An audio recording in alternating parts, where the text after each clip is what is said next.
pesados, da mesma forma que ele diz em Mateus capítulo 11. O meu fardo é leve. Os mandamentos do Senhor é leve para aquele que ama, amado. Mas é pesado para aquele que está na desobediência. Os mandamentos de Deus, que é a palavra, que é a escritura, é leve para aquele que ama. Porque aquele que ama, ele guarda por amor a Deus. Ele guarda porque entende que Deus é o seu Criador, Deus é o seu Redentor, Deus é o seu Salvador, Deus é o seu advogado, Deus é o seu juiz. Aquele que ama a Deus acima de todas as coisas, obedece. Obedece às palavras do Pai. O filho obediente traz alegria ao Pai. É ou não é? Muitos aqui têm filho. E o que o pai faz para corrigir um filho? Castiga, se for preciso. Às vezes, com a conversa, o filho não quer ser obediente. Aí o pai começa a castigar.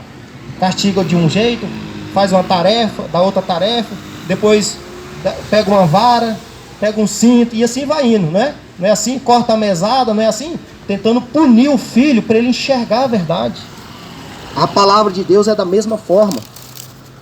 Deus, Ele deixou um manual escrito para nós. Ele deixou a Bíblia, a Escritura Sagrada, para nos instruir na verdade, no caminho. Só este caminho que nos leva a Cristo. E sabe o que diz Romanos? Sabe o que diz Romanos capítulo 10, verso 4? Romanos diz assim, 10, verso 4. Porque o fim da lei é Cristo. O que significa isso? Então quer dizer que eu não preciso guardar os preceitos de Deus? Errado, amado. O fim da lei é Cristo num sentido. Não é porque acabou, mas sim o objetivo. Porque a palavra certa ali, no grego original que foi escrita a Bíblia, está escrito. A palavra fim quer dizer a palavra telos, que significa finalidade, objetivo, propósito. Então o fim do propósito, o fim da lei no caso, o propósito da lei é levar as pessoas a Cristo. A finalidade da lei é levar as pessoas a Cristo. O objetivo da lei é levar as pessoas a Cristo. E por que eu chamo a Bíblia de lei? Por que eu estou falando de lei e estou falando da Bíblia? Porque aqui está escrito o que eu devo e o que eu não devo fazer. Quando Jesus veio, ele chamou a escritura da época de quê, amados? Lei. É assim ou não é? E qual foi o mandamento novo que Jesus colocou na Bíblia? Não era o que já existia? João fala que o novo mandamento vos dou. Não vos dou o mandamento novo, e sim o mandamento antigo. Jesus, ele fala, céu e terra passará, as minhas palavras não passarão. E Jesus também fala, eu sou o mesmo, ontem, hoje e o serei para sempre. Jesus Cristo. Hebreus capítulo 3, verso 8. Malaquias 3, verso 6. Eu não mudo, porém vós, porque senão vós sereis consumidos. Deus não muda. E outra, no livro de Atos, capítulo 17, verso 20 em diante, Deus fala que é imutável. Deus não muda. Deus é imutável. O mesmo Deus de Abraão, o mesmo Deus de Adão, de Enoque, o mesmo Deus de hoje, de ontem e do futuro, Ele é o mesmo. O amor de Deus no princípio é o mesmo amor hoje e vai ser o mesmo amor no futuro. Vocês estão entendendo isso? Quando fala mandamentos, amado, está falando sobre os preceitos de Deus, sobre o caráter de Deus, sobre o que Deus abomina, sobre o que Deus aceita. Vamos analisar um versículo. A primeira oferenda que foi feita a Deus, no ato de adoração a Deus, foi a oferta de Caim e a oferta de Abel, certo? Deus se agradou da oferta de Abel. Por quê, amado? Porque Abel fez a oferta da maneira certa, amado. Caim fez do modo errado. Deus não pediu para nenhum dos dois fazer oferta para ele. Deus não pediu. Mas Abel quis fazer de todo o coração. E ele fez de todo o coração. Está escrito. Porém, Caim não fez de todo o coração. Ele fez do jeito dele. Aí é o erro. Se eu amo a Deus e eu quero servir a Deus do meu jeito, da minha forma, da minha maneira, veja, você está do mesmo jeito de Caim. Caim não foi aceito por Deus. Naquilo que ele fez para Deus, ele não foi aceito. Abel fez do jeito certo, porque ele colocou o princípio.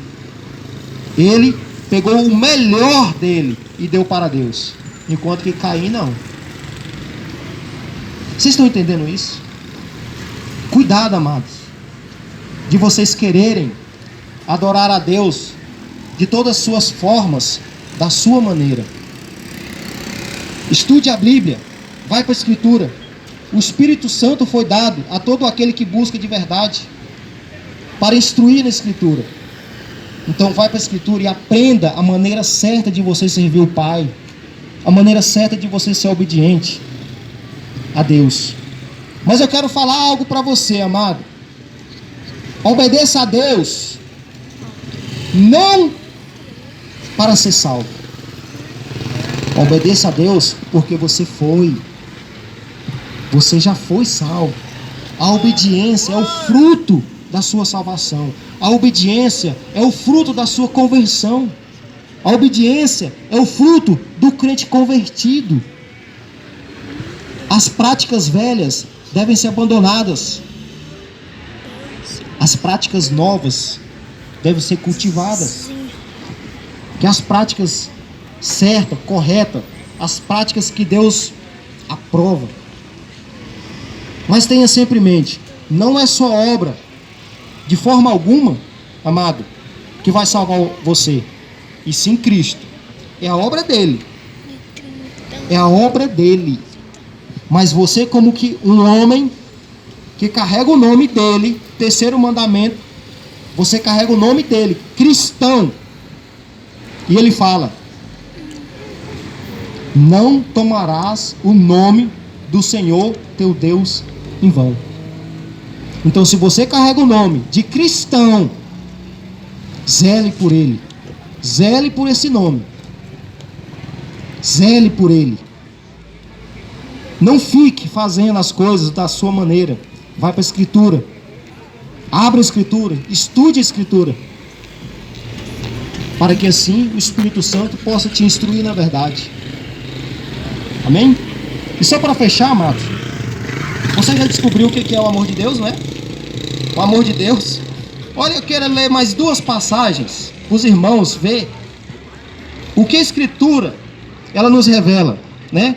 No livro de Timóteo, capítulo 3, amados. 2 Timóteo, capítulo 3, verso 16 em diante. Verso 14. Diz assim, ó: tu, porém, permanece naquilo que aprendeste. Se você aprendeu, é porque alguém te ensinou. Quem te ensinou? O Espírito da verdade, o Espírito Santo. E ele diz: e de que fostes inteirado, sabendo de quem aprendeste. De quem você aprendeu? Do homem? Eu pergunto, você aprendeu do homem? Porque Deus fala que nós temos que aprender do Espírito Santo. O Espírito Santo é que nos guia em toda a verdade. O Espírito Santo é que nos ensina a verdade. O Espírito Santo é que nos testifica com o nosso espírito. E o Espírito Santo nos santifica. O Espírito Santo é o penhor da nossa salvação. Vocês entendem isso? Mas ele diz assim, olha só: e que desde a infância sabes as sagradas letras, que podem tornar-te sábio para a salvação. Vocês estão entendendo isso? Tornar você sábio para a salvação e não rudo. Não é tornar você ignorante para a salvação, e sim sábio. Saber discernir as coisas de Deus, saber compreender as coisas de Deus. Sábio para levar outras pessoas ao caminho de Deus, através da sua conduta. E ele diz mais assim, ó: para a salvação pela fé em quem? Em Cristo Jesus. E ele diz: toda a Escritura, Bíblia, não tem divisão de velho e novo, amado. Tire isso da sua cabeça. Toda a Escritura é inspirada por Deus, útil para o ensino, para a repreensão, tá vendo? Correção, né? Para a correção, para a educação na justiça. O que é justiça? O que é ser educação na justiça? Leia lá Deuteronômio capítulo 6, vocês vão descobrir. E sabe o que é educação na justiça? Aquilo que nós acabamos de falar do amor. Obedecer os mandamentos de Deus, obedecer a palavra de Deus, obedecer a Escritura de Deus. Isso é praticar a justiça. Ele diz: a fim de que todo homem de Deus seja perfeito e perfeitamente habilitado para toda boa obra. Agora veja, por que você vai ser habilitado para toda boa obra? Porque Deus te mostrou o caminho. A sua conduta hoje, no momento que você é instruído e corrigido por Deus, e você é disciplinado por Deus, as suas obras são obras dignas de um homem cristão. Aí você não anda com o nome de Deus no chão não, meu amado. Aí você anda com o nome de Deus lá em cima, Ele sendo glorificado através da sua pessoa, através da sua conduta. O nome dele é glorificado, porque as pessoas passam e falam assim: olha, aquele homem é um homem de Deus. Eu não conheço aquele homem, mas o que eu vejo aquele homem fazer, ele é um homem de Deus. Isso é o que a Escritura fala: tornar o homem perfeito e habilitado para toda boa obra. Porém, se você não é habilitado para toda boa obra, as obras então saem como, amado? Saem obras ruins. É ou não é? Se você não tem habilitação, ou você não é habilitado para praticar algo, com certeza você vai fazer cagada. Só que isso tem a ver com a sua vida. Isso tem a ver com a sua salvação. Não pode brincar, amados. Não pode brincar, isso é muito sério. É a sua vida que está em jogo. Vocês estão entendendo isso? A vida nossa, nós temos que zelar por ela. Não pode ficar na mão ou na boca de qualquer pessoa. É ou não é? Então veja, o Espírito Santo que nos guia em toda a verdade, amados, Ele vai guiar os irmãos em toda a verdade. Ele vai disciplinar os irmãos na Escritura. Ele vai instruir os irmãos, porque o Espírito Santo, ele é o penhor da salvação do crente. Está escrito isso. Amém? E eu quero ler aqui para os irmãos no livro de João, no capítulo 12. Só abrir aqui, amados. João capítulo 12. Prestem atenção, amados. Se a Bíblia é a palavra de Deus, né, e os mandamentos de Deus é a Escritura, também é a palavra de Deus, olha o que Deus fala. João capítulo 12, verso 46 em diante. Ele diz: eu vim como luz para o mundo, a fim de que todo aquele que crê em mim não permaneça nas trevas. E que treva é essa? Treva espiritual. Aquele que o Espírito Santo, ele ainda não abriu o coração para o Espírito Santo. Por isso está em trevas espirituais, obras más. Vocês estão entendendo isso? Mas, ele diz no verso 47: se alguém ouvir as minhas palavras e não as guardar, eu não julgo, porque eu não vim para julgar o mundo, e vim, ou melhor, e sim para salvá-lo. Então Jesus fala: se ouve a minha palavra e não guarda ela, não obedece a ela, não está nem aí, não julgo, porque eu vim para salvar. Qual que é a missão de Cristo? Ele veio para fazer sua própria vontade? Não, amado. Não foi. Jesus não veio fazer sua vontade, está escrito. Ele veio obedecer a palavra da Escritura. Jesus veio obedecer. Se o próprio Cristo veio para ser obediente, ao Pai, que dirá a nós. Vocês estão entendendo isso? E eu vou levar os irmãos para vocês entenderem que Jesus fala com as próprias palavras. Eu não vim para fazer minha própria vontade, sim a daquele que me enviou. Mas se Jesus não veio julgar o mundo e veio salvar, quem julga o mundo? Olha o que ele diz no verso 48. Quem me rejeita e não recebe as minhas palavras, tem quem o julgue. E quem é, meu amado? Se Jesus fala que ele não julga, mas de acordo com o livro de João, ele fala, Deus fala, ao Filho deu todo o julgamento. Que história é essa então? Se Jesus fala que ele não julga, mas no livro de João fala, o Pai ao Filho deu todo o julgamento. Então Jesus é o juiz. Mas ele fala que não julga, mas ele veio salvar. Mas ele diz que tem alguém que julga. Ele fala, olha só, quem me rejeita e não recebe as minhas palavras, tem quem o julgue. E aí, você sabe quem é que julga? Vamos ver quem é que julga? Ele diz, a própria palavra que tenho proferido, essa o julgará no último dia. E aí, meu amado, glória a Deus, você viu que a palavra de Deus, que é considerado o mandamento de Deus, que é considerada a instrução de Deus para levar o homem à redenção, essa palavra nos julgará no último dia. E aí, você quer ser obediente a essa palavra? Ou você quer deixar essa palavra te condenar no último dia? E aí, que decisão você vai tomar neste momento? Eu digo a você, tome uma decisão certa. Tome a decisão de obedecer a Deus. Tome a decisão de ouvir a palavra de Deus, de estudar a palavra de Deus, de conhecer a palavra de Deus e gravar ela na sua mente, no seu coração. Praticar a palavra de Deus. É isso, amado. A palavra de Deus, ela é a norma do juízo de Deus. A palavra de Deus, ela é a lei que vai nos julgar no juízo de Deus. Vocês entendem isso? Você viu que a gente começou falando do amor, mas você viu que o amor de Deus, ele confere injustiça? Vocês viram isso? Deus é justo, é ou não é? Ele é justo. Ele ama, ele é o amor, mas o amor dele está revelado nas suas palavras. O amor dele está revelado na Escritura. Se você quer conhecer o amor de Deus, leia, estude a Escritura Sagrada. E aquilo que Deus te instruir, obedeça. Aquilo que Deus te instruir, obedeça por amor. Não obedeça pensando que vai barganhar com Deus a sua salvação. Não faça isso. Obedeça por amor. Colocar Deus em primeiro lugar nas suas vidas. Amém? Mas Cristo é o nosso exemplo. Se Cristo é o nosso exemplo, eu quero mostrar para os irmãos, porque aqui a gente fala de Escritura.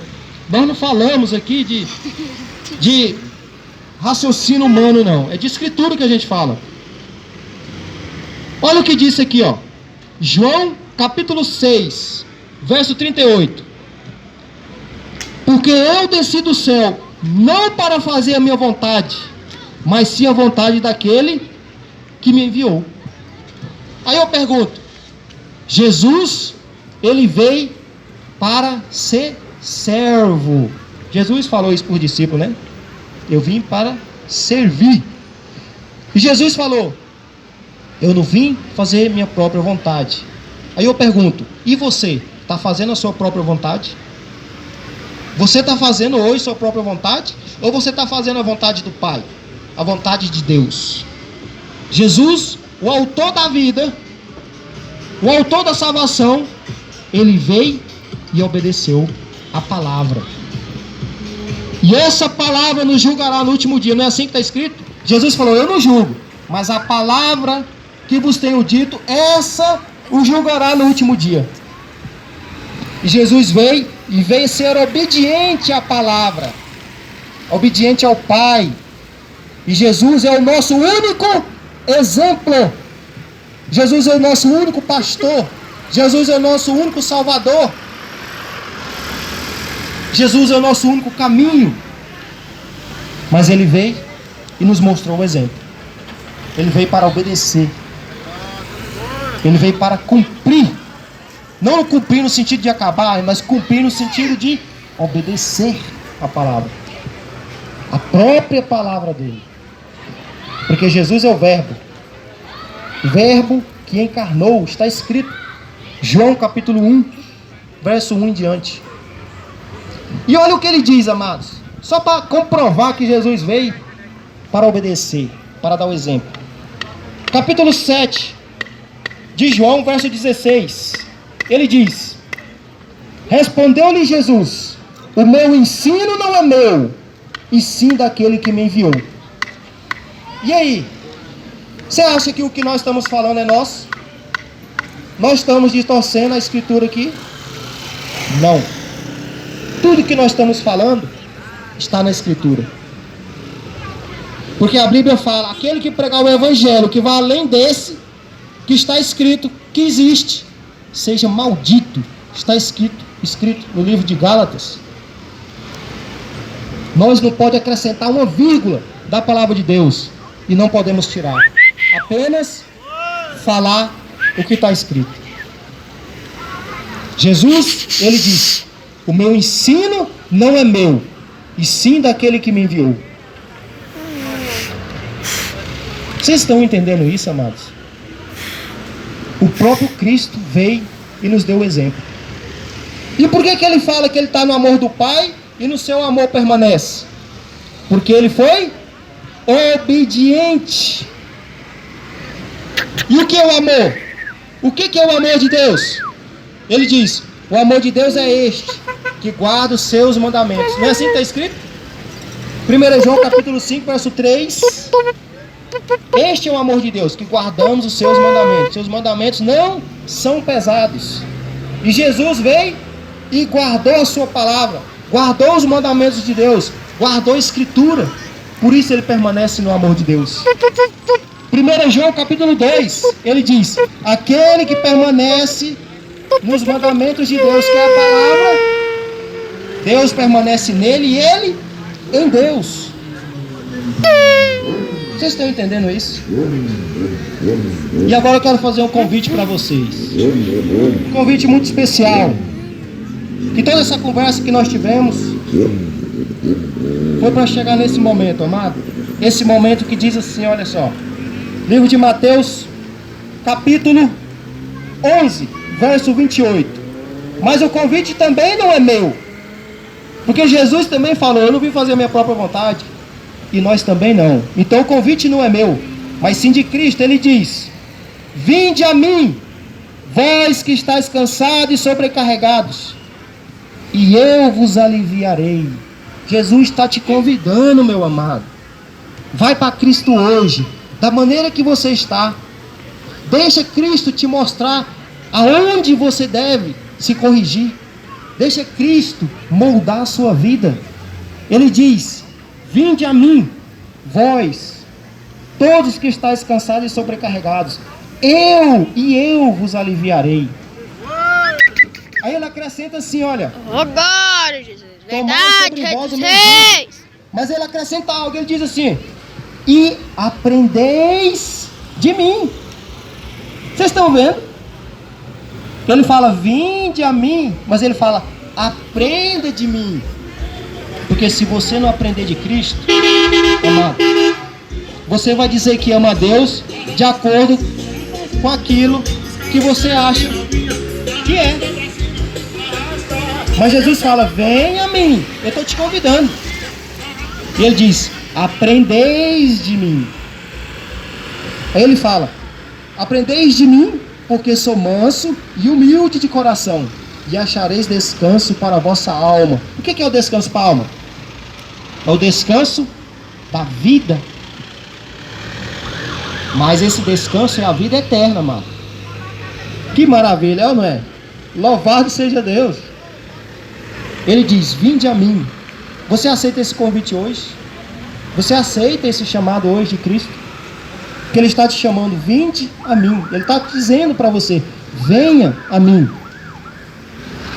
E Ele diz: eu aliviarei os seus fardos, tomai sobre vós o meu fardo. Qual que é o fardo de Cristo? Honrar o seu nome. Aquele que está em Cristo honra o seu nome. Obedece. O que está em Cristo, ele é obediente à sua palavra. E ele instrui. Aprendeis de mim. Jesus está falando, venha, mas aprenda de mim. Para você me conhecer, saber o meu caráter, saber aquilo que eu aprovo, aquilo que eu desaprovo, a maneira que deve agir, a maneira que deve falar, a sua conduta. Por isso ele diz, aprendeis de mim. Amém? Amados, foi um prazer enorme conversar com vocês, falar do amor de Deus, falar do amor do Pai, do Filho, do Espírito Santo, através da sua palavra, da sua escritura. Amém? Não esqueça, amados, procure chegar nos seus lares, dobre os seus joelhos, dentro dos seus quartos, se reconcilie com Deus. Ore com Deus e pergunte para Ele, Senhor, a minha conduta está correta? Me instrui dentro da sua palavra, me ensina. Faz um propósito com Deus. Abre os meus olhos, Senhor. Converse comigo. Transforma o meu coração, a minha mente. Faça que eu desapregue dos desejos da carne, do pecado, e pratique as obras da caridade, as obras da piedade, as obras da bondade, da mansidão, da longanimidade. Ele disse que tudo isso existindo em nós, né? O domínio próprio. O que é o domínio próprio, amado? É você se dominar. Mesmo que o desejo está aflito dentro da gente, a gente tem que se dominar. Aquele que consegue o domínio próprio, ele consegue guardar a palavra de Deus. Está escrito. E aquele que tem o domínio próprio, a lei, que é a palavra de Deus, não condena. Amém? Foi um prazer conversar com vocês. Eu quero fazer uma oração para todos. Amém? Senhor Deus amado, Pai Todo-Poderoso, Criador do céu e da terra. Senhor Deus, estamos aqui, Senhor Deus, falando do seu amor, da tua palavra. Estamos aqui, Senhor Deus, chamando pessoas para ir ao teu encontro, Senhor Deus. Estamos aqui exortando pessoas, nossos irmãos, Pai, perante o Senhor. Sabemos que perante o Senhor somos condenáveis, Senhor Deus, porque somos pecadores, transgressores da tua palavra, da tua lei. Senhor Deus, maravilhoso, todo-poderoso, Criador do céu e da terra, louvado seja o seu nome, Pai. Senhor Deus, coloque em nossos corações, Senhor Deus, tudo aquilo que vem de Ti, tudo aquilo que o Senhor agrada, Senhor Deus, e retire dos nossos corações e das nossas mentes tudo que desagrada ao Senhor, Pai amado. Brota em nós o desejo de fazer a Tua vontade, de Te buscar, Senhor Deus, de Te dar glória, Senhor Deus. Melhora as nossas vidas, as nossas condutas, Pai amado. Ajuda-nos, Senhor Deus, a dar o perdão àquelas pessoas que nos feriu. Ajuda-nos, Senhor Deus, a ser uma pessoa melhor para o meu próximo. Pai amado, em nome de Jesus Cristo, eu coloco a vida de cada pessoa que está aqui neste momento e a de suas famílias, Pai amado. Que o Senhor possa olhar por cada um deles, Senhor Deus, aliviar seus corações com as suas perdas, com seus problemas, Senhor Deus, e visitar a vida de cada um, Pai amado. Senhor Deus, visita a mente e o coração de cada um que está aqui neste momento. Pai amado, glorificado seja o Teu nome, Senhor Deus, acima de todo nome, em cima dessa terra, Pai amado. E que o Senhor Jesus Cristo possa nos absolver, Senhor Deus, da condenação, possa nos cobrir, Pai amado, com a sua obra, Senhor Deus, que possa nos justificar diante do Senhor, Pai amado. Senhor Jesus Cristo, ora por nós, Senhor Jesus Cristo. Intercede a nosso favor, Senhor. Senhor Jesus Cristo, colocamos em Tuas mãos as nossas vidas, Senhor Jesus, e a vida de cada um que está neste momento, neste lugar, Senhor Deus. Pai amado, em nome de Cristo, nosso Rei, nosso Senhor, nosso Salvador, nosso Criador, Senhor Deus, nosso advogado, Senhor Deus, nosso Redentor, nós Te pedimos, Te suplicamos e Te agradecemos. Em nome do Pai, do Filho e do Espírito Santo. Amém.